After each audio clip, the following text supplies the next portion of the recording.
Hi, I'm Kimberly Allen, and for the next 60 minutes, we're going to be talking about subordinate counseling and some of the disciplinary issues that supervisors face in the fire service.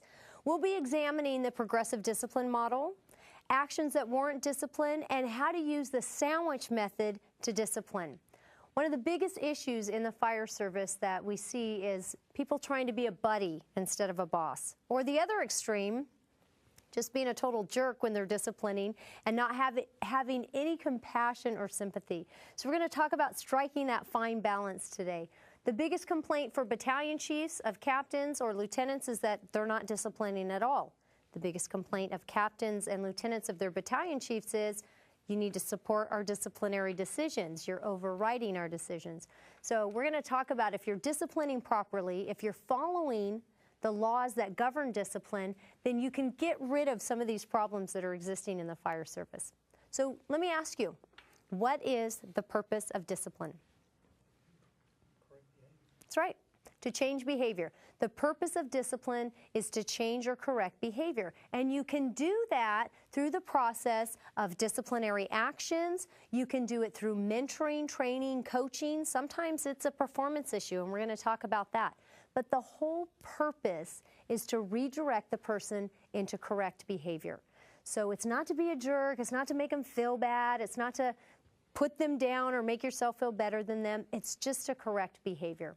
So let's talk about the actions that warrant discipline.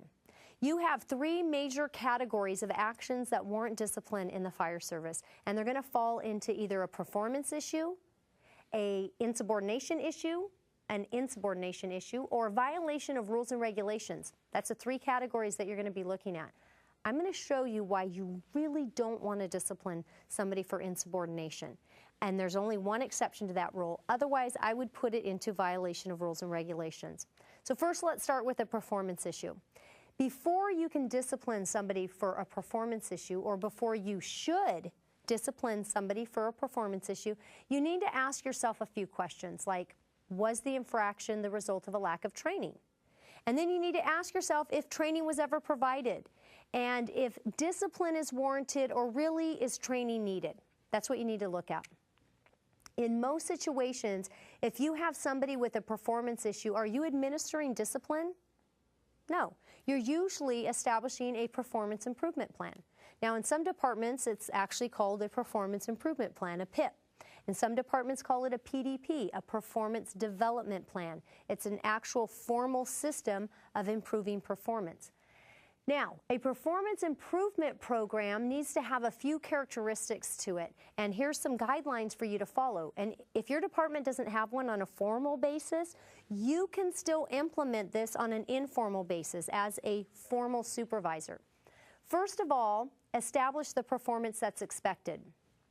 So what do you expect of the person? So let's say, for example, you expect a firefighter to be able to start a chainsaw. So you establish the performance expected. I expect you to start a chainsaw. Then you set measurable standards that are realistic. What's a realistic amount of time to expect a firefighter to start a chainsaw?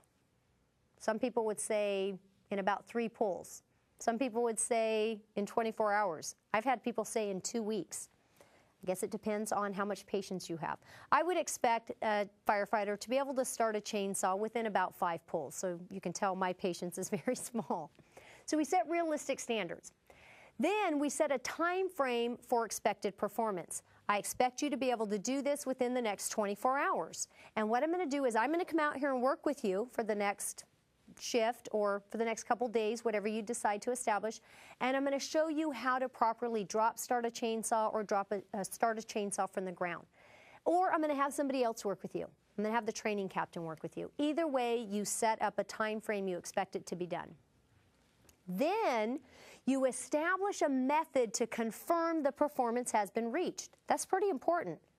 In this case, it's pretty simple. I'm going to come out here and watch you start the chainsaw. That's going to tell me if the performance has been reached. And you need to be able to start it on the 5th pull. Now, what if they can't? This is where the struggle comes in the fire service. You have to establish ramifications if performance cannot be achieved. And ramifications can include things like demotion, termination, and it depends on how serious the performance issue is. If it's very serious to public or crew safety, then you would be a lot more apt to take immediate action on ramifications. For example, if you had an engineer who had a head trauma injury and came into work and for some reason got his wires crossed and couldn't tell the difference between the gas pedal and the brake pedal, you're not going to put him behind the engine of that truck. You're probably going to say, you know, you've got about 5 minutes to figure out the difference, or we're going to have to demote you out of the engineer's position. And that's a very extreme example. But depending on what the performance issue is, will dictate what the ramifications are if they can't reach the performance. I really want to encourage you to be on top of this issue. As we start to get into discipline, and I'm talking about this, there's a saying in California, and this is spreading across the United States, be a manager, go to jail. Now, the reason this saying exists in California is because California is one of the most litigious states in the union, but we are seeing lawsuits springing up in all of the states across the United States, which basically have the whole theme around them of, we don't take personal responsibility. So an example would be a firefighter went through the probationary process in a fire department, and the training captain kind of took a liking to him and then passed him through probation when he was pretty marginal. He was barely meeting the minimum requirements on some of the performance issues, and on some of them, he wasn't even making the minimum. So he passed him through probation, and on the third fire he went out on, he died on scene. And his wife sued the fire department and named the training captain in the lawsuit, claiming that he knew he was incompetent and still passed him through probation. You should have known that he was incapable of doing this and that he could probably kill himself, and she won. He was held liable in this case. So if you're not stepping up on performance issues and some of the other disciplinary issues we're going to be talking about, and it ever comes to the point where it poses a safety risk to the crew or the public, you can be held personally liable. And this is one of the biggest areas of concern that I see in the fire service is people aren't stepping up to discipline. Because we all just want to be friends and we hang out together and we spend 24 hours a day in the station together, you still have to step up to discipline because the liability can fall back on you. The second issue, or the second area that you would need to discipline somebody for, actions that warrant discipline, would be insubordination. This is the one at the beginning where I said, I'm going to try to talk you out of disciplining somebody for insubordination. And the only exception would be if you were asking somebody questions, interviewing them for information, and you were to say, I'm giving you a direct order to tell me the truth, and if you do not, you could be disciplined for insubordination. Otherwise, most of the other areas that you would discipline somebody for insubordination could fall into violation of rules and regulations. Why does it matter? Well, why does it matter? Why don't I just discipline them for insubordination? Here's why. If an insubordination disciplinary action is challenged and it makes it all the way to court, there are a series of questions that have to be answered, and there's a loophole that exists. And this loophole makes it possible for somebody to get off of the charges of insubordination. And I'll give you a real-life example. Firefighters in the station, and he and his captain butt heads, and he has a habit of saying to his captain, F you. His captain said, that's not acceptable. I don't like that kind of language. You need to stop doing that. Had given him several warnings, gave him a counseling session, an oral warning. Well, they're in the station one day, and he's just had it with this firefighter. And so he says to him, you know what? I am giving you a direct order. If you say F you to me one more time, you will be disciplined for insubordination, and the consequences can lead all the way to termination. So don't do it. And the firefighter looked at him and said, really? Well, F you. So he disciplined him. He got substantial discipline. So the firefighter challenged it. It went all the way to court. And when it makes it that far, these are the questions that you have to answer as the person administering the discipline for insubordination. Number one, was a direct order given? The captain said, yes, I gave him a direct order. In fact, I said to him, I'm giving you a direct order. Don't say F you to me again. He said, okay, good call. Number two, do clear rules cover the situation? The captain said, yes. As a matter of fact, our city policy states that you're not allowed to be discourteous to members of the public or crew members, which includes swearing. And our department policy says the same thing. Because even if your department policy doesn't have it written down, if your city policy does, then it applies to you. And so he gave him a copy of the rules and regulations. They said, okay, well, your next question. Was the employee advised of the consequences? And he said, well, yes. As a matter of fact, I said to him, the consequences can lead all the way up to termination. So I did tell him the consequences of his actions. He said, okay, the next question. Was the order a legal order? Because you're not allowed to give somebody an illegal order and then discipline them for insubordination. He said, you know, last time I checked, I don't think it's illegal to ask someone to not say F you to you. So yes, the order was a legal order. They said, okay, well, did the order jeopardize his safety?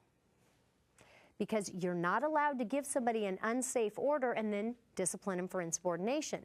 Now, I'm going to come back to this one in just a minute, because in the fire service, this takes on a whole new meaning, because just putting on your uniform jeopardizes your safety. In this case, the captain said, well, no, it didn't jeopardize his safety. I asked him or gave him a direct order not to say F you, and that certainly didn't jeopardize his safety. They said, okay, well, our last question for you, which is what I call the loophole question, is, was the conduct an expression of frustration? And the captain said, what? Well, the case was made that the firefighter wasn't really being insubordinate. What happened was he and his captain were butting heads, and his captain pushed his buttons and backed him against the wall like a rat in a corner, and out of frustration he said, F you. He wasn't really being insubordinate, and he won. Now, had he been disciplined for violation of rules and regulations instead, because they had a clear policy that said you can't swear at members of the public or crew members, had he disciplined him for that and it made it all the way to court, they don't ask these questions. The question is, did you have a written policy? Yes. Was he educated and made aware of the written policy? Yes, he was. Did he violate the policy? Yes, he did, and I have 3 witnesses in the station that heard him violate the policy. Okay, case closed, go home, you're getting the discipline, take it like a man. That's the difference. That's why you don't want to discipline somebody for insubordination. It can be easily challenged under the auspice of, was the conduct an expression of frustration? That doesn't exist for violation of rules and regulations. And again, the only exception is giving someone a direct order to tell you the truth, although even that could fall into violations of rules and regs, because it's normally against your policy to give false or misleading statements. Now, let's back up for a second to that one point of, did the order jeopardize their safety? Because in the fire service, like I said, if you put your uniform on, doesn't that jeopardize your safety? You know, just putting on your safety gear and going into a burning building? So does that mean if your captain orders you to go into a burning building, or your battalion chief, that you don't have to? No, because the law says, did it jeopardize their safety outside the normal scope of their job? So this is still very subjective, though, and it would be tough to discipline somebody for this. And I'll give you an example. Let's say you have incident command on the scene of a fire, and you order a firefighter to go up to the roof and ventilate it with an axe. And he looks at you and says, no. And you say, all right, I'm giving you a direct order. I need you to go up to that roof and ventilate it with an axe. If you don't, you will be disciplined for insubordination, and the consequences can lead all the way up to termination.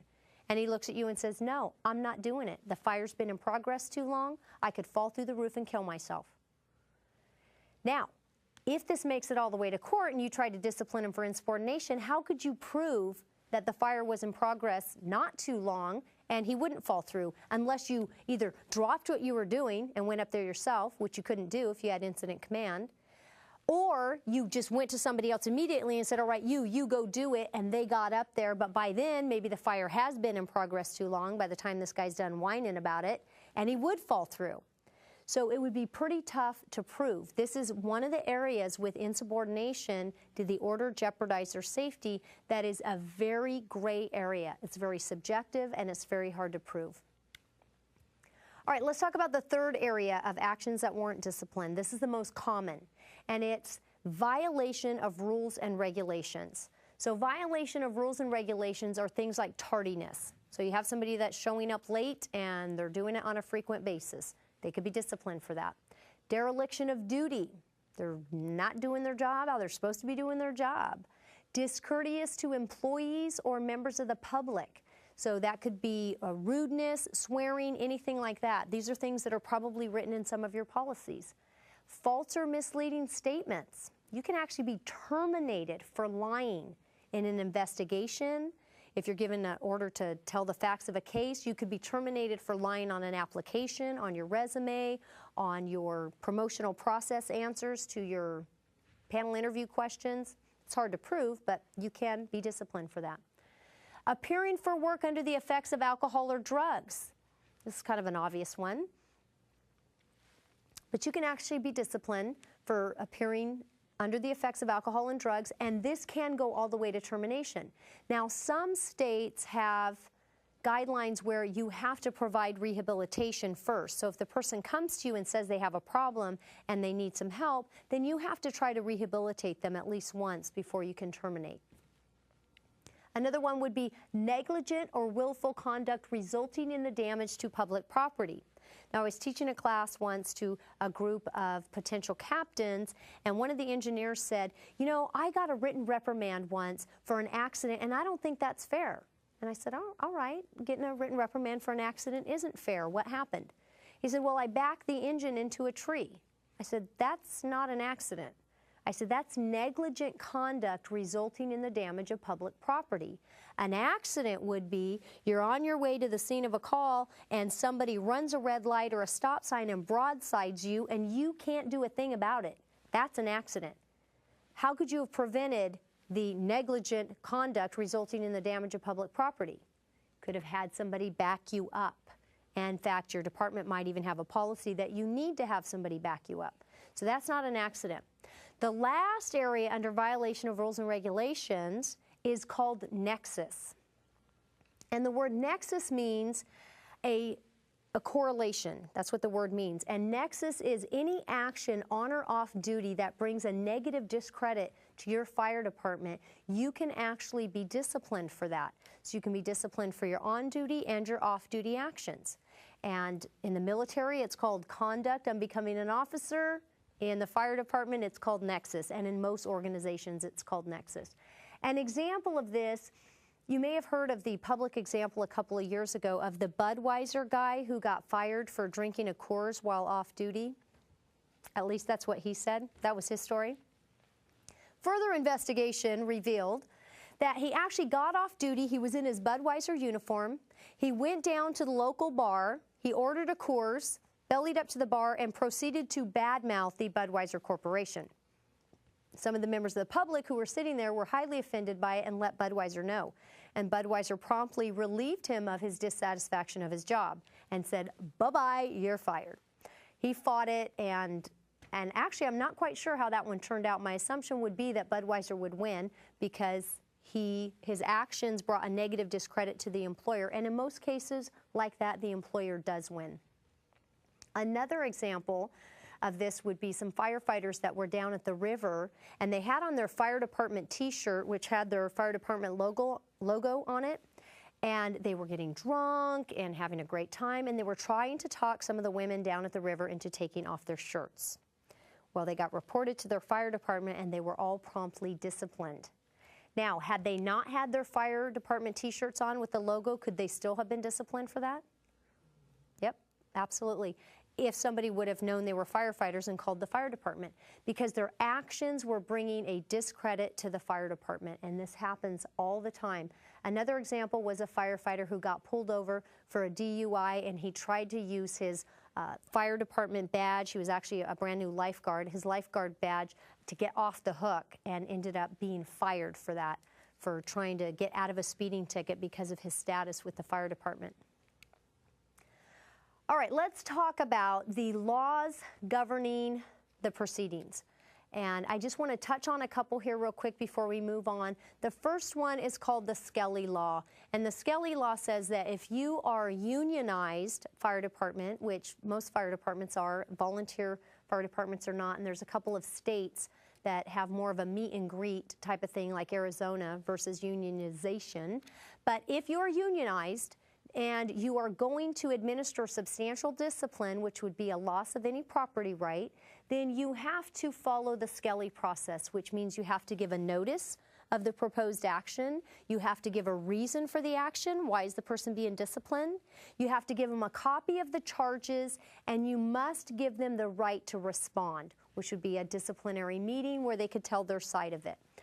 And then the Weingarten Law is the second one that goes with that. And the Weingarten Law says, oh, and also, if they're going to receive substantial discipline or the meeting that they're going into could result in substantial discipline, you have to let them have union representation present if they would like it, or legal representation if it's a non-unionized organization. And both of those laws, by the way, were named after the person's last name who first had a problem in this area, went all the way to court suing on it, and they won, and then the law was named after them. So the Weingarten was named after a guy named Weingarten, and Skelly was named after a guy named Skelly. All right, let's take a look at the progressive discipline process. This is the model that is provided and that is required federally as a bare minimum if you have unionized employees or you have contracted employees. Now, for organizations that aren't unionized or contracted, I still recommend using this because it's a fair process and it allows people ample opportunity to correct behavior before you drop the hammer on them. So the progressive discipline process looks like this. It starts with a counseling session. This would be sitting down with somebody and saying, you were late today, it needs to stop, here's our policy, and I'm going to give you a process of actually how to do this. But it's just counseling them. It's very informal in nature. The next step is an oral warning, and which, by the way, is the minimum step that the federal process requires. Fire departments add the counseling session part of it. So that's not you don't have to have the counseling. At a bare minimum, you have to have an oral warning, a written warning, and then you can go to suspension and then termination. So the fire service says, we're going to give you a counseling session, and then the next one's an oral warning. And the oral warning is something that normally gets documented with the captain or lieutenant, the supervisor, or the battalion chief, but it doesn't go into the firefighter's file. And then the next step is the written reprimand. And the written reprimand is something that gets documented with the supervisor and it goes into the employee file. Now, how long it stays in the firefighter's file is based on department policy. Most fire departments, it stays in anywhere from a year to 3 years. I've seen fire departments where it stays in for life. Now that's fine, you can let it stay in an employee's file for life, but I'll tell you this, you can't use it against them after a reasonable amount of time, like 3 years, 4 years. If you had an employee who was late, so the firefighter shows up late, you gave him a counseling session. 6 months later, you gave him an oral warning. And then 6 months later, you give him a written reprimand. And you put that written reprimand in his file, and 7 years later, he was late again, and you tried to go to substantial discipline, it's not going to fly. They could challenge it and they would win. So you can leave it in their file for life for whatever reason, but you really can't hold past discipline against somebody after a reasonable amount of time unless it was a very serious offense.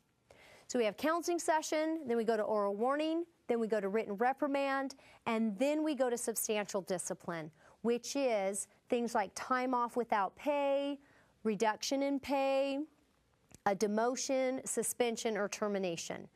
And your acronym there to remember those is COWS, counseling, oral warning, written reprimand, and then substantial discipline.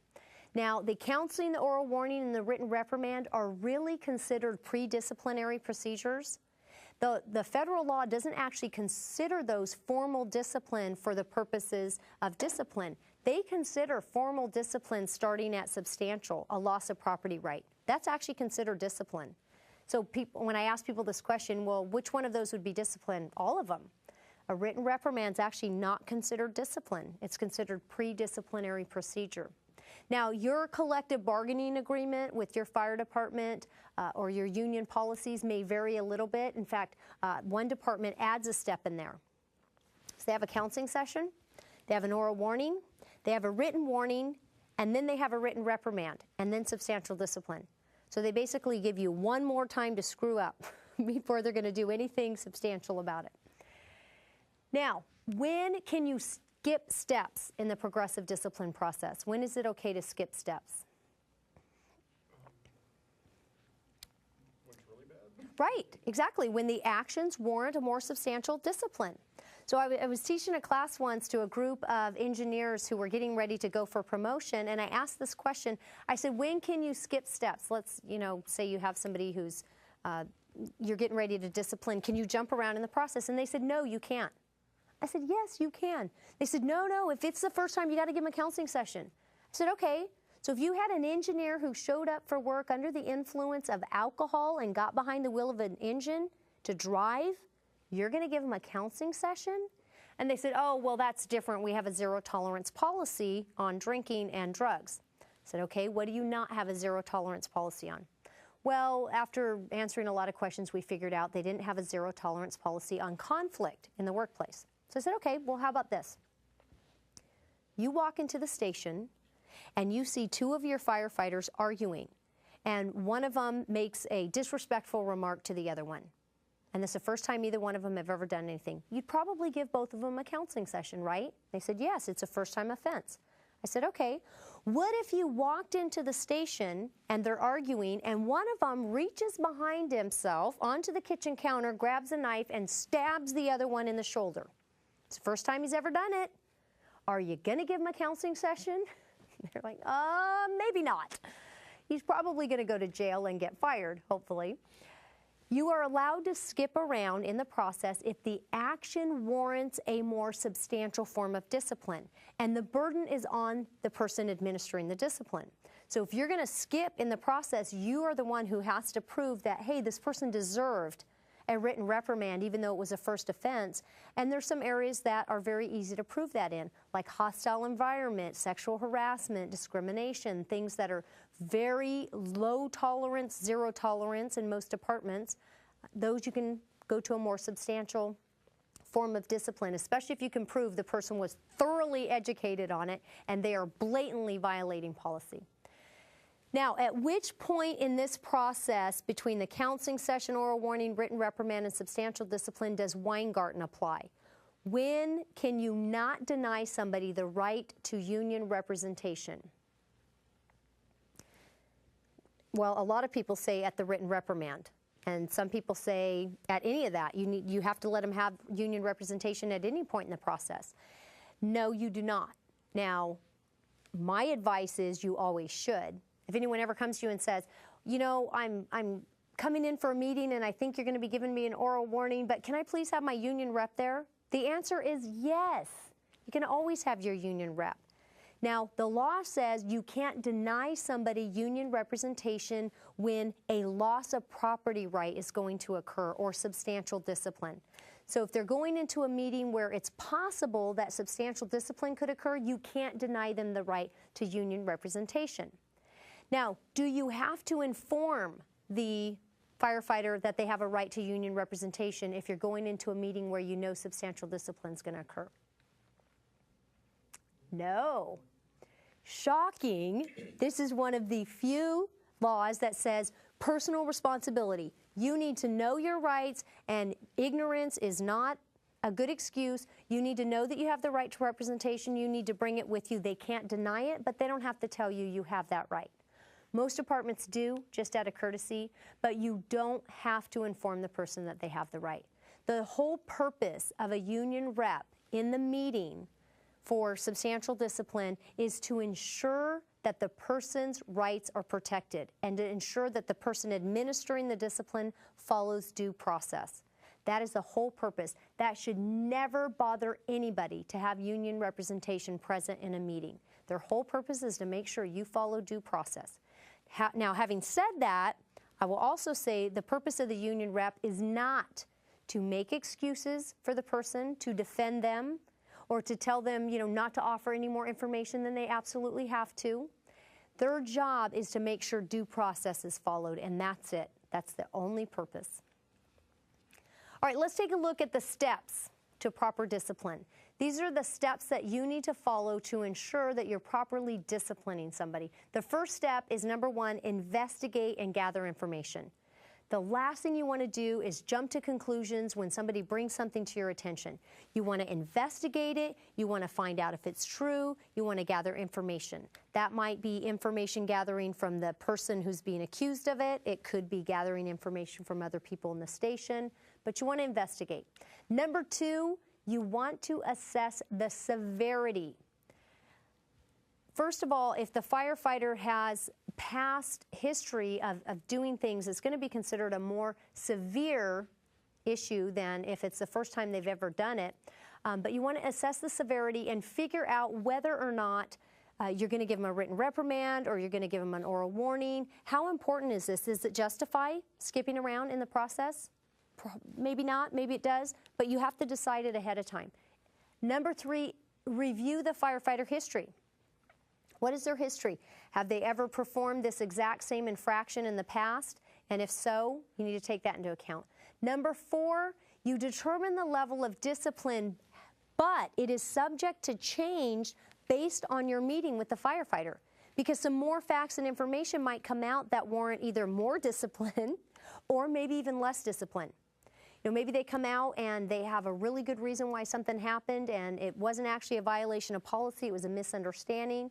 Maybe you thought they came in late for the 4th time today and they were actually around back talking to somebody and they weren't late. So make sure you don't predetermine your level of discipline totally without any flexibility. Number 5, meet with the firefighter. Find a time where you won't be interrupted and a place that's private. The last thing you want to do is have other people in the station be able to hear your level of discipline or what you're talking about, especially if the person gets upset or a little bit heated. Discipline needs to be kept private. It can actually be a cause for potential grievance if somebody's disciplinary issues are spread throughout the station or other people can hear what's going on. So you want to keep it private. Number 6, use the sandwich method to discipline.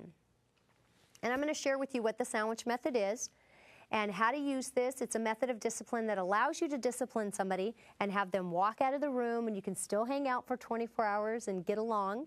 And then number 7, document the meeting. This is very important. Documentation is imperative in discipline. If something makes it all the way to a court of law and discipline is challenged, the rule of thumb is generally this. If it was written down, it probably happened. If it wasn't written down, it probably didn't happen. Your documentation is what they use to determine if you're being consistent and fair. Also, if you spend a tremendous amount of time documenting one firefighter who is a problem firefighter and you don't document anybody else, a case could be made that you're on a witch hunt. Now, one argument would be, well, nobody else gives me the headaches this person gives me, so I don't have anything to document.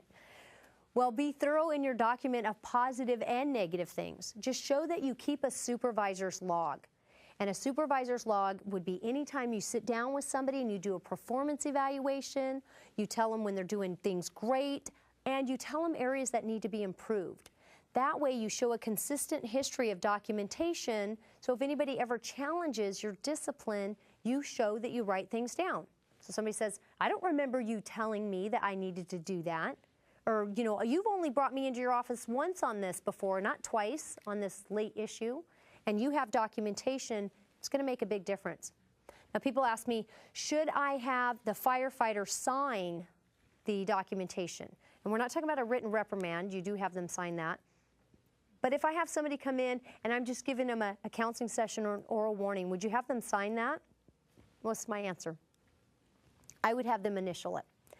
And it's all in how you approach it. If you're a jerk about it, they're probably not going to want to do it, and it's not really something you can force them to do. It would be an illogical order.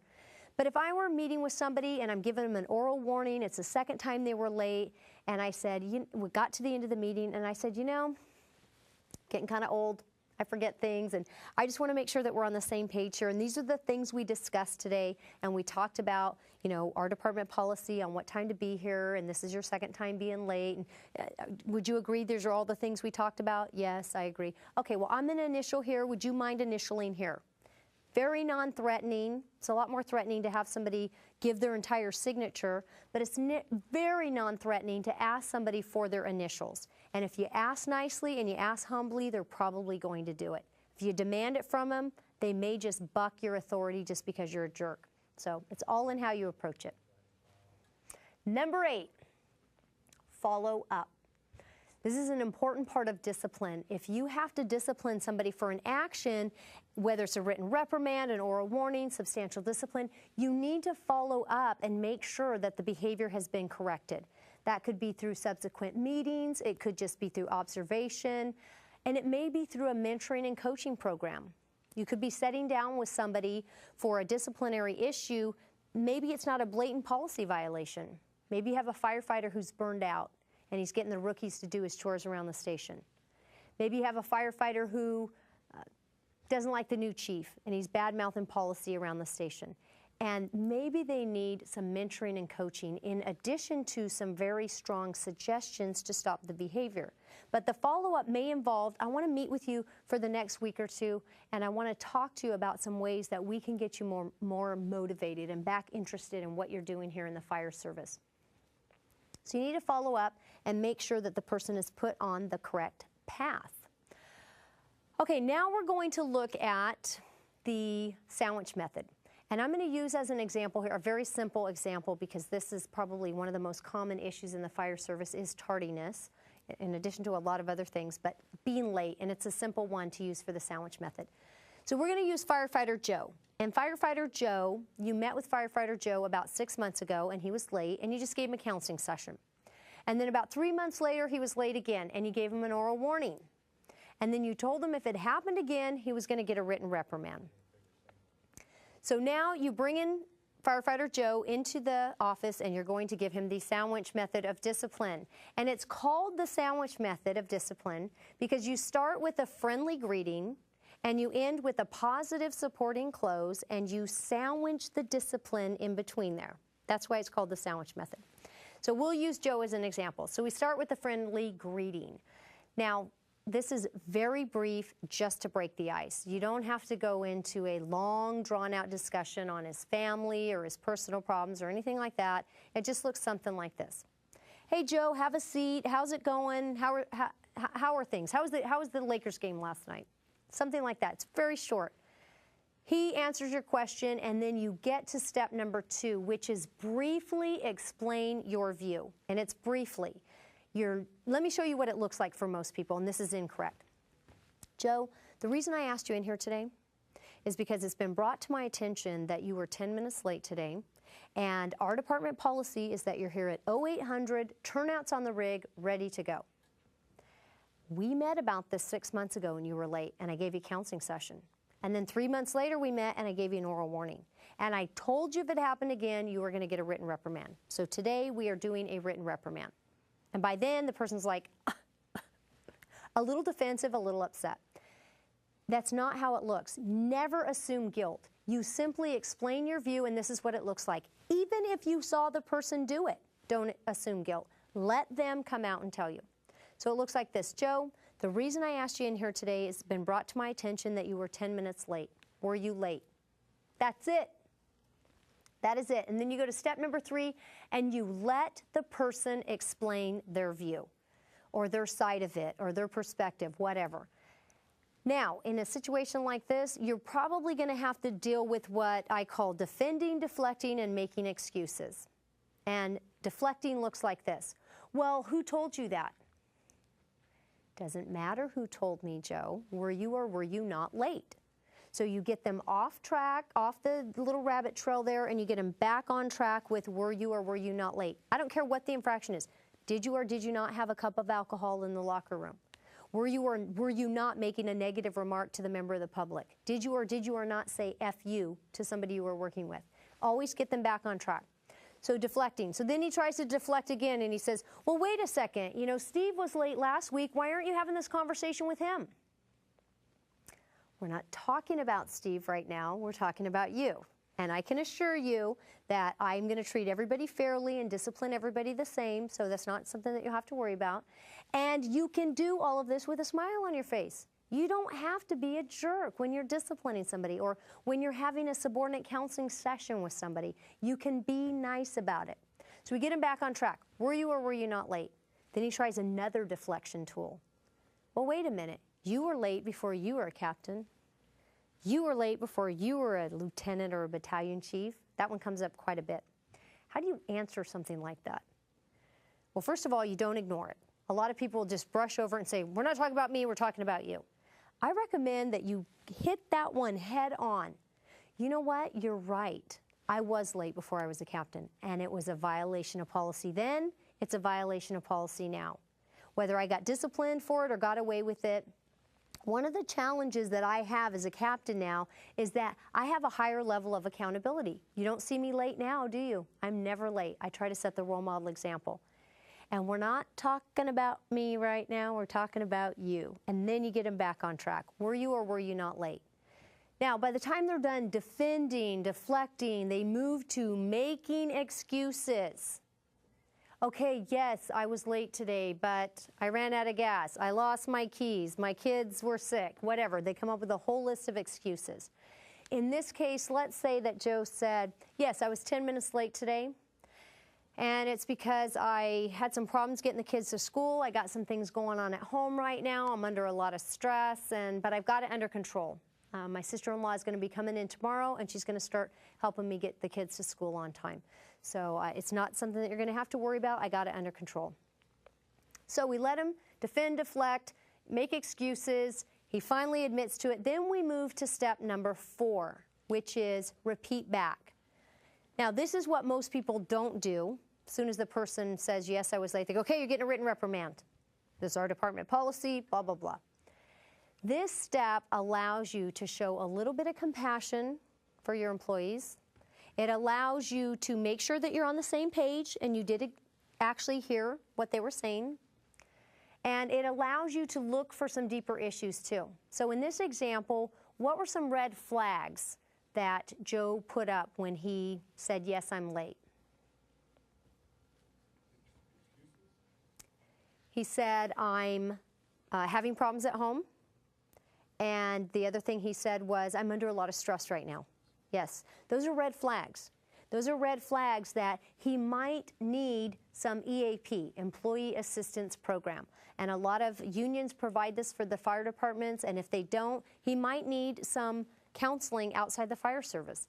And again, you don't have to go into the details of somebody's personal life, but you do need to know if there is something that might be affecting them at work. Because the law also says with a lot of managers that it's not enough that you knew what was going on or you didn't know what was going on, but maybe that you should have known. So, for example, there was a lawsuit where somebody was sued for sexual harassment, and the supervisor in the case said, I had no idea this was going on, so I can't be held liable. And they said, well, that's funny because everybody else in the entire department did, so you should have known, therefore you are being held responsible. Because basically you've been walking around with your head in the sand. So in this situation with Joe, where he said, I have a lot of stress going on, I am having problems at home, during the repeat back process, it would look something like this.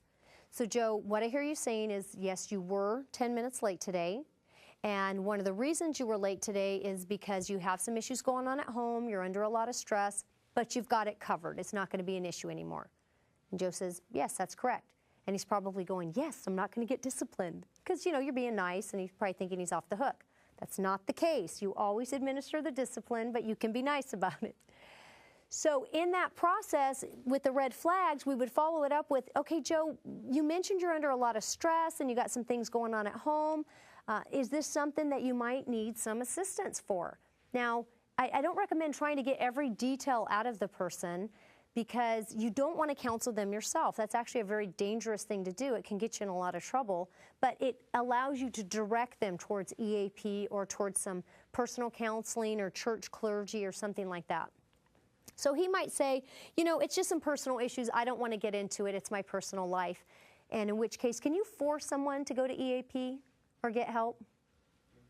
No, you really can't. The only exception is if it's part of a settlement for discipline.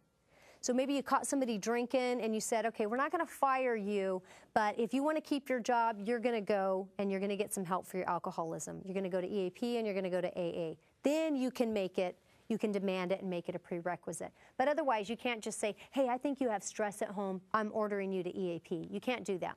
But what you can say is, I would like to suggest I would like to suggest it. I will give you a brochure. Would you at least think about it? And you can leave it at that. So step number 5. So he says, okay, I'll take the brochure. I'll think about it. Get off my back. Leave me alone. So you move to step number 5.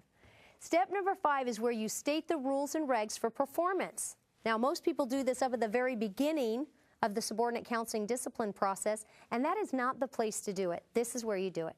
And it looks like this. Joe, our department policy is that you're here at 0800, turnouts on the rig, ready to work. And then you also let them know how his actions affect other people. Now, Joe, when you're late, your actions affect everybody. So don't you appreciate it when somebody relieves you early for an overtime shift? I mean, don't you appreciate it when somebody gets here a little early and lets you know what went on during the shift? Can you require somebody to be there 5 minutes early or 10 minutes early? No, you can't.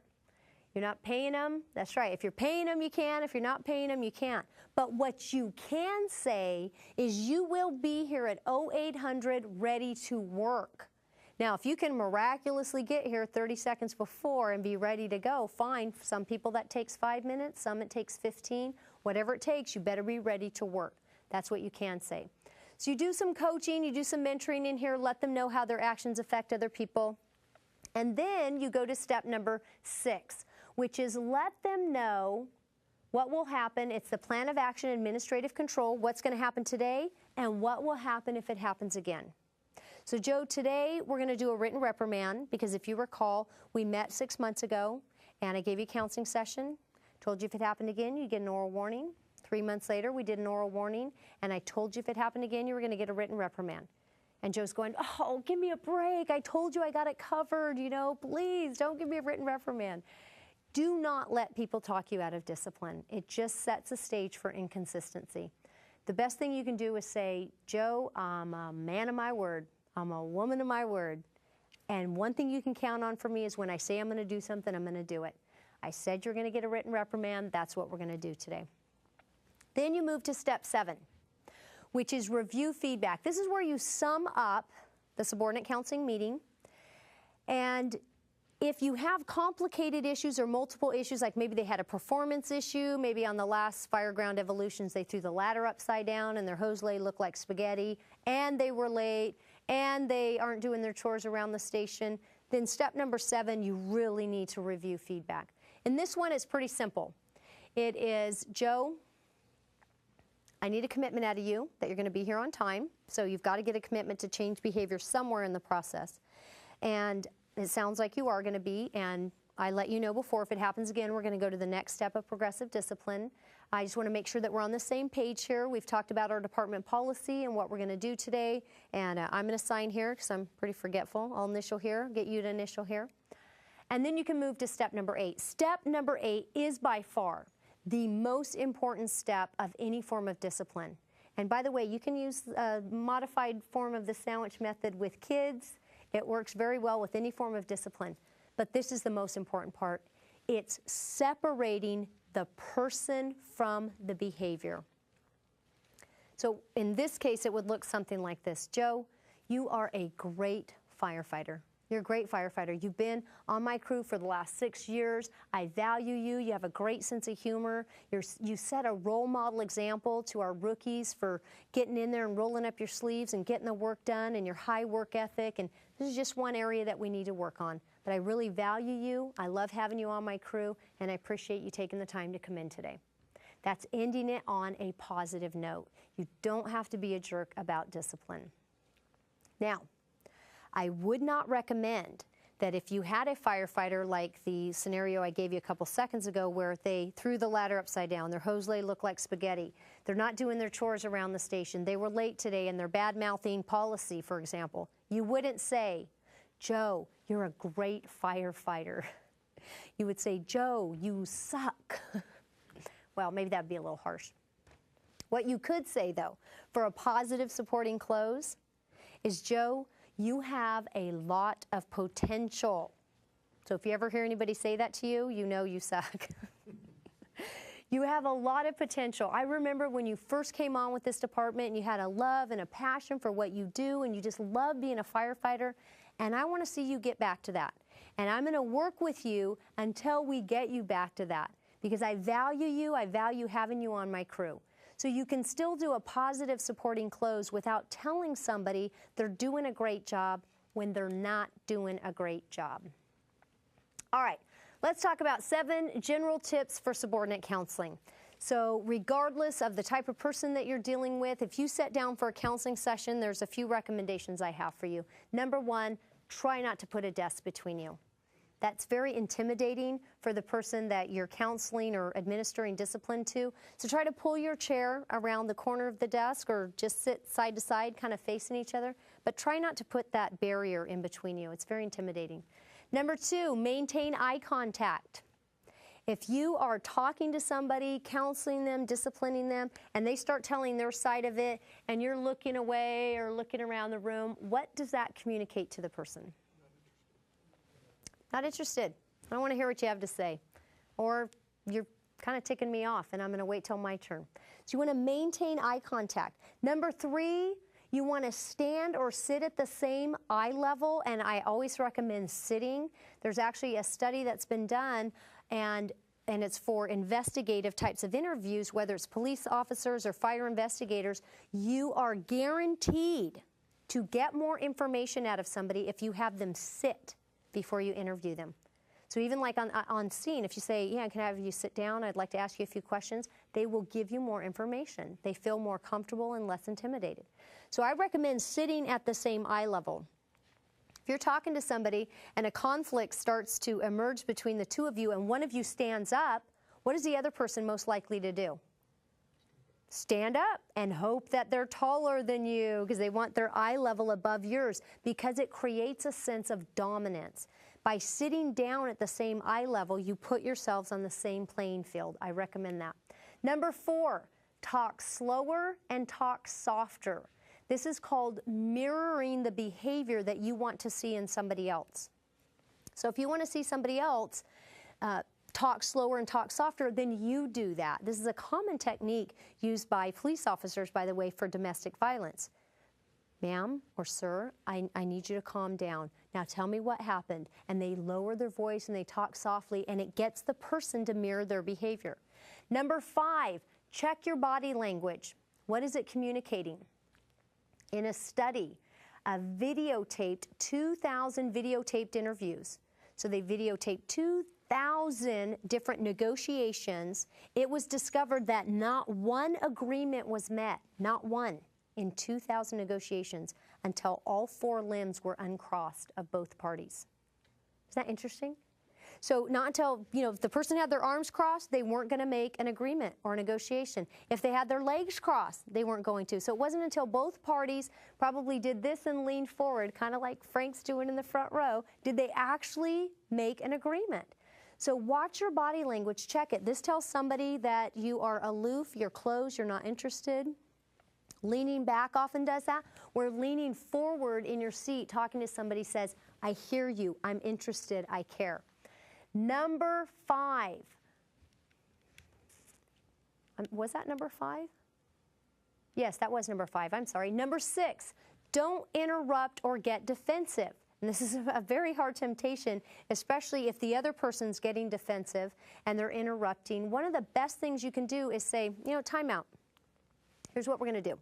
I'm going to let you share your side, and I'm not going to interrupt you, and I'm not going to interject. I'm just going to let you get it out there, and then I'll share mine. We'll go back and forth, but I would ask you not to interrupt me. Then you have to do the same thing. When people are talking, do not interrupt them, do not interject, especially in a subordinate counseling session. Number 7, always stay calm, courteous, and respectful. You never have to put someone down, be disrespectful, get upset, stand up and yell at somebody. There is never a situation where that's going to be necessary. And also remember, discipline may not be the answer. The person might need EAP, which is Employee Assistance Program. They might need CISD, Critical Incident Stress Debriefing.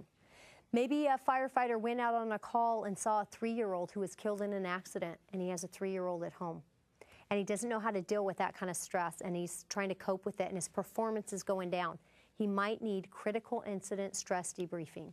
They might need professional counseling If EAP is not available, they might need a professional counselor, or they might need a performance improvement plan or some mentoring and coaching. Discipline may not be the answer for every firefighter. I want you to encourage the people that you supervise to step up and take responsibility for their actions. Take responsibility when they violate policy, take responsibility when they need to be disciplined. The tendency, not just in the fire service, but in a lot of organizations, well, heck, a lot of organizations in life, is to not take responsibility. I mean, how many times do you see people accused of crimes that step up and go, guilty, I'll take it like a man, I'll take it like a woman? Almost never, right? They have a lawyer right there beside them trying to get them off the hook, not trying to get them due process, trying to get them off the hook. My encouragement to you, if you're in a supervisory position, is to encourage people to take responsibility. It's what makes you grow. It's what strengthens you. Now, I don't know if you're aware of the process that a butterfly goes through when it's coming out of the cocoon, but it's got an opening that's about that big, and it has to push its way through that. It's a really small opening. But the struggle that it goes through to get through that opening pushes the fluid from the body of the butterfly into the wings, and it's what allows them to fly. So if you walked over to the edge of the cocoon and you clipped it for it, and it pushed its way through, it would have no struggle. It would spend the rest of its life walking around with a swollen body and shriveled wings, and it would never be able to fly. It would be crippled for the rest of its life. That is exactly what we do with people when we don't ask them to step up and take responsibility and accountability for their actions. We clip the cocoon, and they walk around crippled for the rest of their life.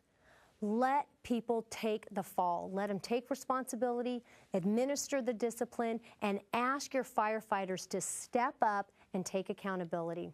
I want to leave you with a little saying for your firefighters. If they're complaining about having to sit for discipline and they're complaining about getting in trouble, just tell them this. Hey, just remember, if you discipline yourself, others won't have to. That's what I want to leave you with. Thank you very much.